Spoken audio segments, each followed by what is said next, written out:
Welcome to the Audacious Freedom podcast, episode number 12. I'm calling all about Bogie at almost 15 years old. I am your host, Dee Dee Mendez. I am a storyteller, a perpetual student of self-development, and an audacious life liver, among many other areas of expertise and interests. I am most recently the founder of audaciousfreedom.com. I come to you, my listeners, with stories about what I learn, read, observe, and experience in the world today. I am inspired by so many other storytellers, and I'm told that I inspire others as well with my own stories. I wanted to share the story of Bogie with you this time, my little guy, my little black pug.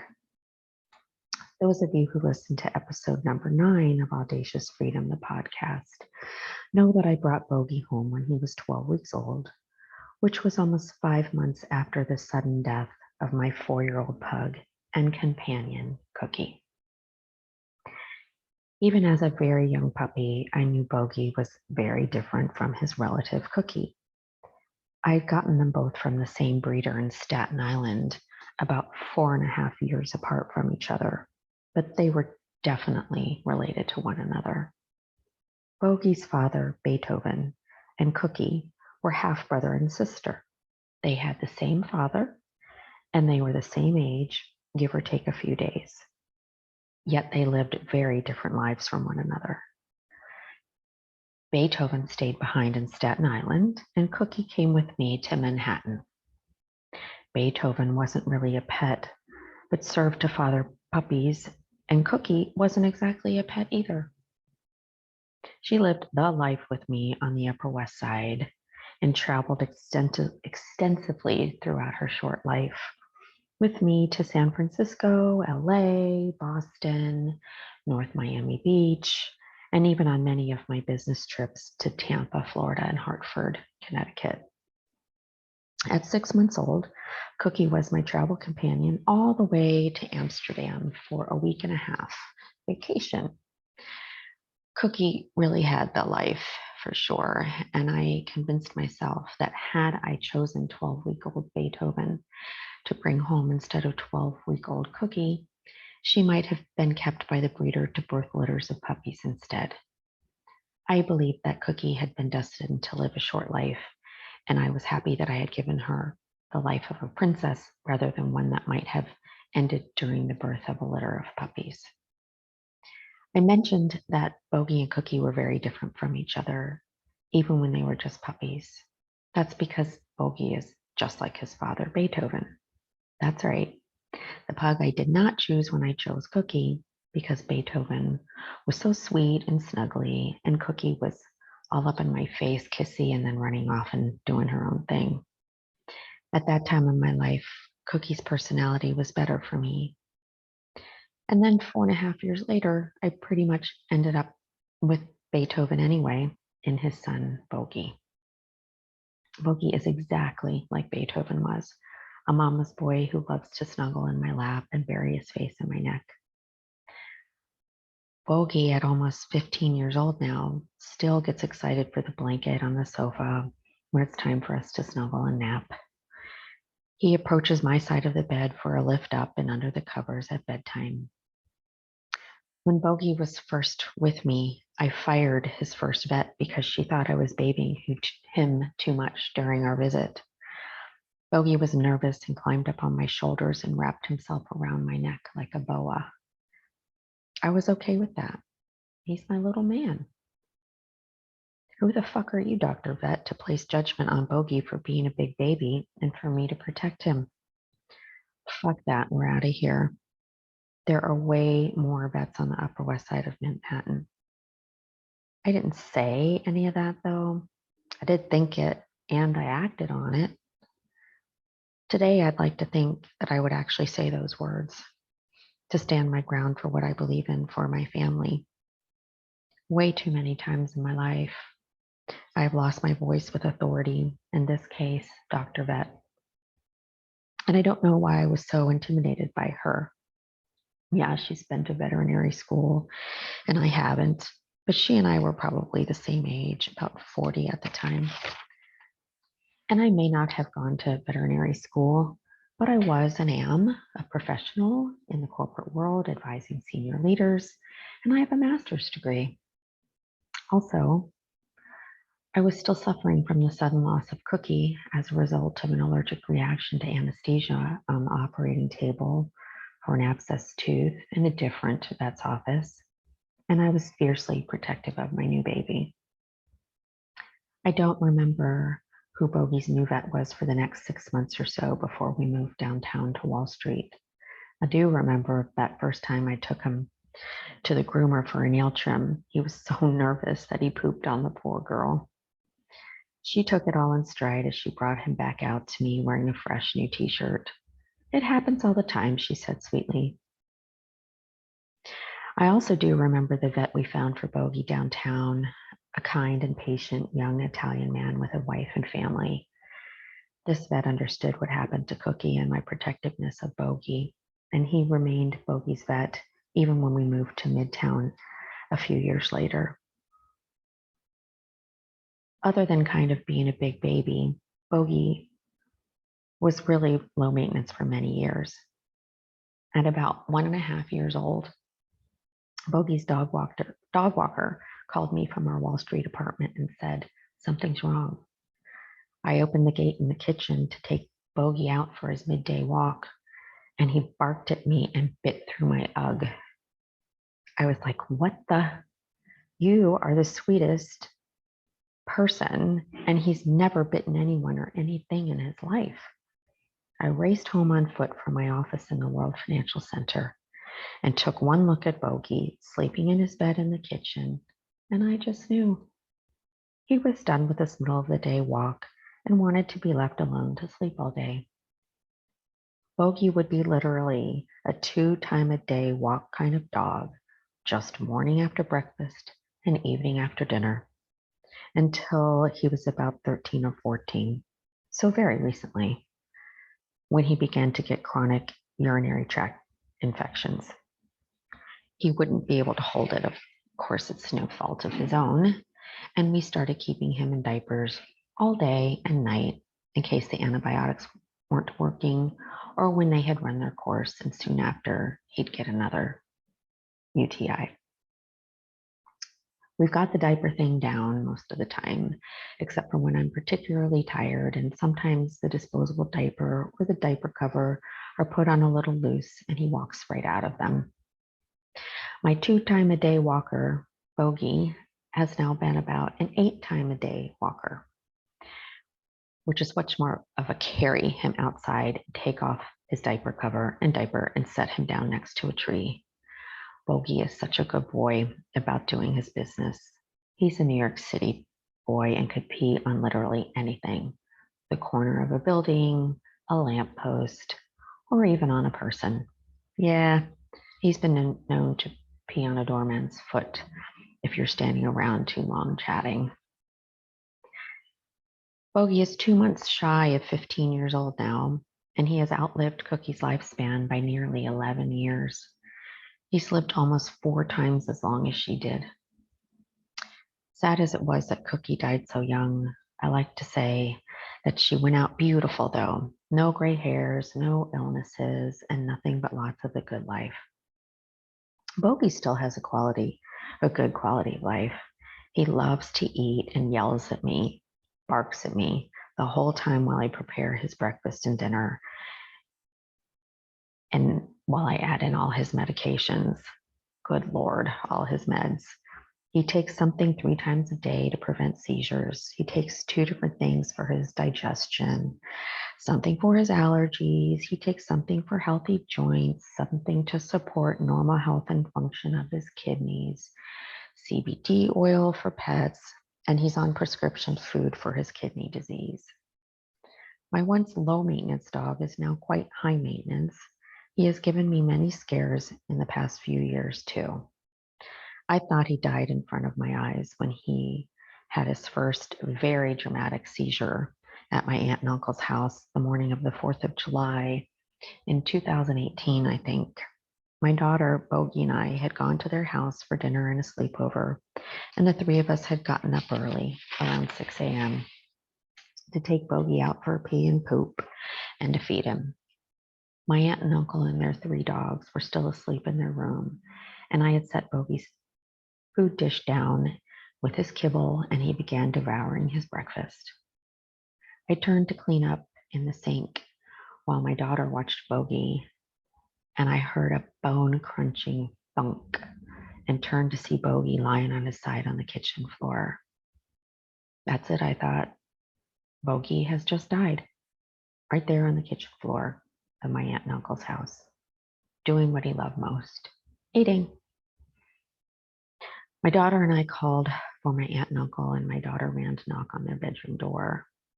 I got down on my knees and picked Bogie up and thought, at least he died eating, and we are here with my aunt and uncle, and I will deal with this. I righted Bogie so that he was still laying down, but sort of on all fours. And then I heard him kind of hack and spit out some of his kibble. He stood up and bent down to eat the kibble he had just thrown up. And that was that. All this happened in less than 20 seconds. I thought Bogie was dead, and I had been processing how I was going to be able to live with his sudden death. And my aunt rushed out into the kitchen, tying her bathrobe around her waist. She was loving and concerned and relieved that this had just been a scare. I was so grateful to have experienced it with my aunt there in the moments afterwards when I could begin to calm down from the adrenaline and to figure out Bogie's care. Since it was the 4th of July and a U.S. holiday, I knew his vet's office was closed, so I decided to take him to the emergency vet to check him out. The vet on duty was sympathetic to my concern and didn't think that Bogie was in any danger, but suggested we see a specialist. I guess it would have been his first visit to a neurologist. I remember watching through the exam room window when they checked Bogie's reflexes with a tiny little hammer. And his little legs, all 4 of them, jerked appropriately. They checked his balance and other things, and he patiently tolerated the tests. Bogie didn't have any more seizures until early this year, when he had about 4 of them within a few weeks. Each one scared the hell out of me, especially the first one in the elevator of our building, when he was also very vocal as he laid on his side and paddled. When I say vocal, I mean loud, and the sound was like pain and death. The only other time I had heard anything close to that sound was when I was in the hospital waiting room with my friend Jenny and her husband's family many, many years ago, when the doctor came in to tell her that her husband, Franklin, who was on life support after having had a brain aneurysm, was brain dead. A sound came out of Jenny's throat that was so guttural, so primal and awful, so painfully heart-wrenching for Franklin's mother and father and sisters and brother and me to hear, that we tried to console her, and his family gave Jenny's permission to make the decision the doctor was asking her to make about Franklin's life.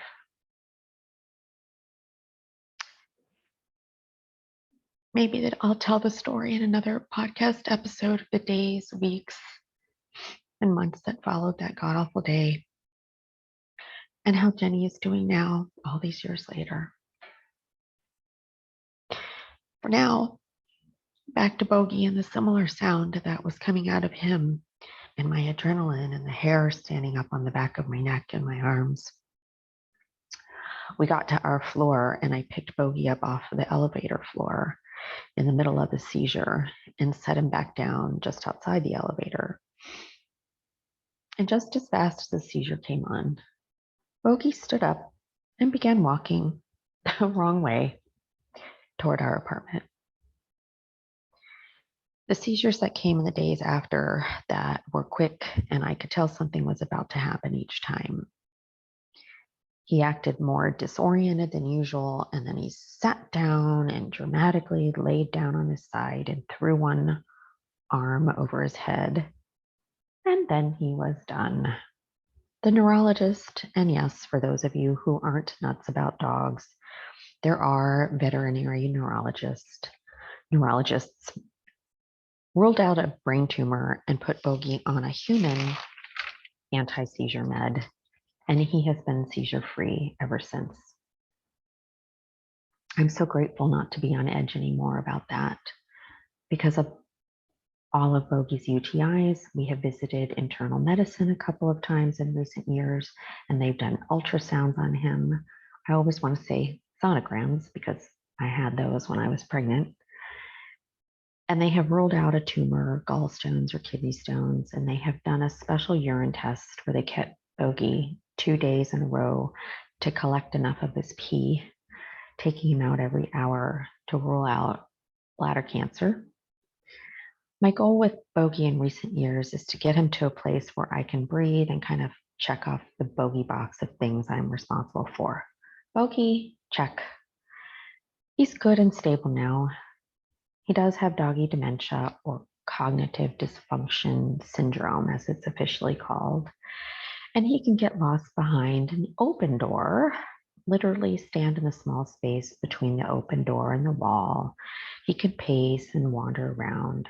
He doesn't sleep through the night, and he can appear anxious. Every time I take him outside, well, most of the times when I take him outside to do his business and we come back in and I clean him with baby wipes and start to put on his diaper and diaper cover, he starts yelling at me as if it's time again for breakfast or dinner. We started him on a supplement a couple of weeks ago that's supposed to help him with the dementia, though I don't see much of a difference yet. I do appreciate that his vet is working with us to find a solution. I remember bringing Bogie back to me in the parking lot into our car. Because of the pandemic, we're still not able to walk into the vet's office or into the exam rooms. And I laughed to myself as the vet carried Bogie under her arm instead of in his travel bag I'd sent him inside of with the vet technician. And his diaper was practically on sideways and the diaper cover was loose. She said, I couldn't get him back in his diaper right or into his bag. It's okay. He's a wiggly one. And this is my life. About 8 times a day, I wrestle Bogie back into his diaper while he yells at me with excitement for the possibility of a meal, or at least a treat. And usually once every couple of weeks, I manage to get him inside his travel bag to drive him to the vet or to a specialist. And sometimes I'm stressed and overwhelmed and even short-tempered with him. You yelling at me, Bogie, does not get me to feed you faster. You yelling at me and trying to jump off the sofa while I try to put your diaper and diaper cover on doesn't help me feed you faster. You stepping on the back of my slippers and getting right under my feet doesn't get me to feeding you faster either, I say out loud to him. He ignores me, of course, and wonders what the fuck is taking this mom lady so long. When Bogie had begun wandering around our apartment aimlessly and standing in my bathroom looking for me on the toilet while I was actually in the kitchen, or looking for me in the front hallway while I was in fact in my bathroom, I found it unsettling for me, especially when working from home and needing to focus on projects. I started setting him down in a nylon playpen to hopefully take a nap for hours, but the enclosed area, which included a top to it, only seemed to make him want to escape. Maybe to take a nap on the floor in my bedroom or to check his food dish in case he happened to miss a meal. He first began to bust out of the front door of the pen by pawing at it enough that he could actually unzip the damn thing. Then he scratched and scratched the back door until he made a hole, and I watched him squeeze his head through and make the hole even bigger to fit his round, large rib cage before his tiny hips and hind legs jumped out. All these escapes were happening while I was on Zoom calls for work, and sometimes I had to take myself off camera to jump up and save him from getting stuck in a corner or losing a fight with the legs of our dining room table.